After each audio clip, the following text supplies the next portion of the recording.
galera, eu sou o Cavaleiro Mascarado, seja muito bem-vindo a mais um vídeo do canal. Continuando a nossa série de vídeos sobre o Concílio Vaticano II, a maior reunião de bispos do mundo, que veio trazer muitas mudanças na Igreja Católica. Vem comigo.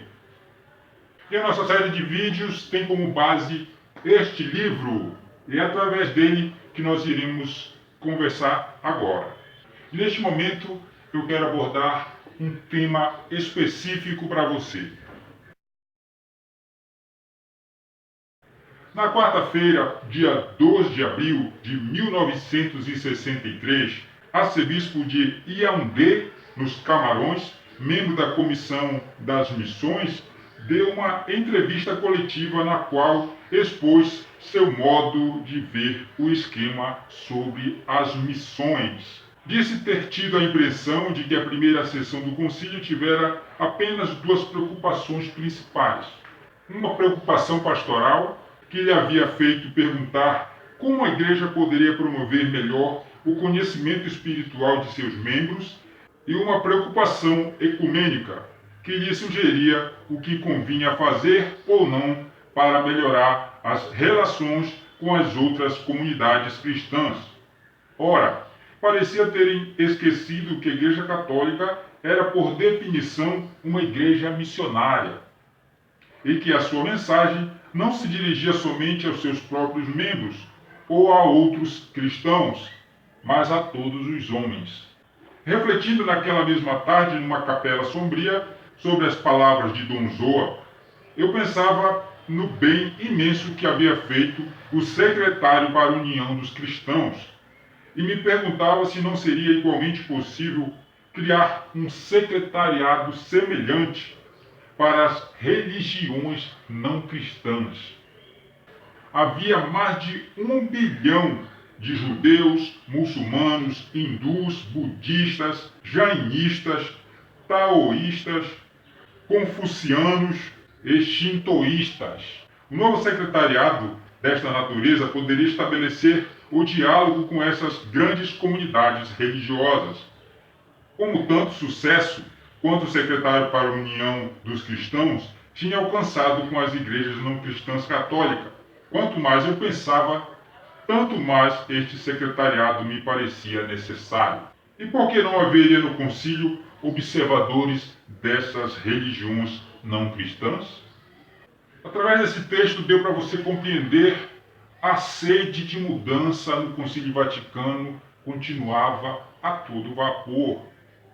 Anotei alguns pontos aqui sobre esse trecho.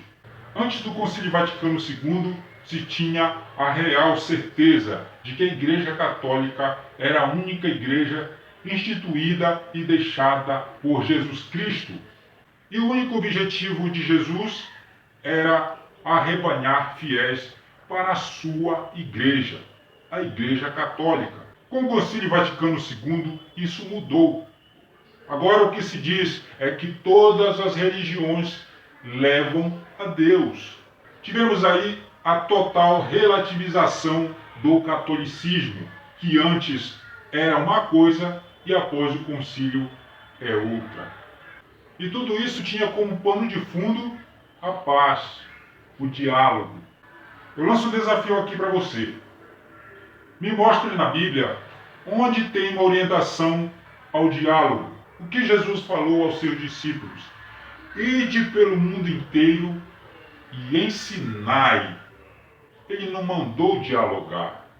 Quando Jesus diz que todos sejam um, ele está dizendo que deve se unir judeu com muçulmano, com católico, com evangélico. Nada disso.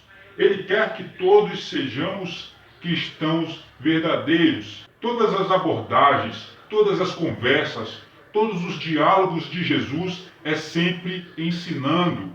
O objetivo dele é sempre trazer a pessoa para junto dele. Foi assim que aconteceu com um cobrador de imposto que, pela acolhida de Cristo, viu que estava no caminho errado e restituiu tudo que roubou e se converteu. Foi assim com um bom ladrão lá na cruz que reconheceu a inocência de Cristo e o seu próprio pecado e pediu a Jesus: lembra-te de mim quando estiveres no teu reino.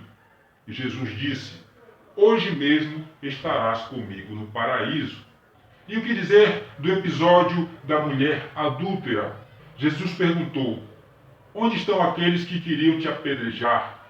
Ninguém te condenou? Não, nem mesmo eu te condeno. Vá e não tornes a pecar. E o que o Concílio Vaticano propõe? O diálogo, o sincretismo religioso. E o que nós vimos neste texto que acabamos de ler? Que o Concílio Vaticano II preferiu o diálogo, preferiu a união em nome da paz. E atualmente o que nós temos? Nesses últimos dias eu também pesquisei sobre o Concílio Vaticano em vídeos no YouTube, Padre Paulo Ricardo falando. Encontrei também um padre chamado Padre Libânio, um português. Vou deixar aqui o link para você conferir. São 6 vídeos desse padre falando do concílio, de uma maneira totalmente parcial, sempre puxando para o lado dos progressistas. Bem diferente do nosso. Nós assumimos o nosso lado conservador. Não dá para ser conservador e fechar os olhos para as aberrações no Concílio Vaticano II. Muitos sacerdotes atualmente dizem: não, mas se você interpretar bem a letra do concílio, ela é boa. Venhamos e convenhamos.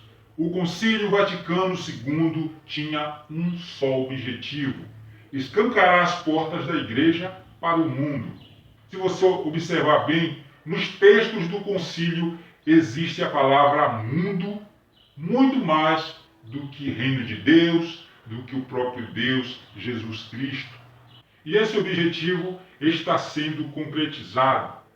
Olhe ao seu redor, veja como são nossas missas, veja como são os parlamentos dos padres. Eu trabalho em uma rádio católica e eu sei do que estou falando. Na minha playlist tem mais de 50 padres cantores. Como eles se vestem?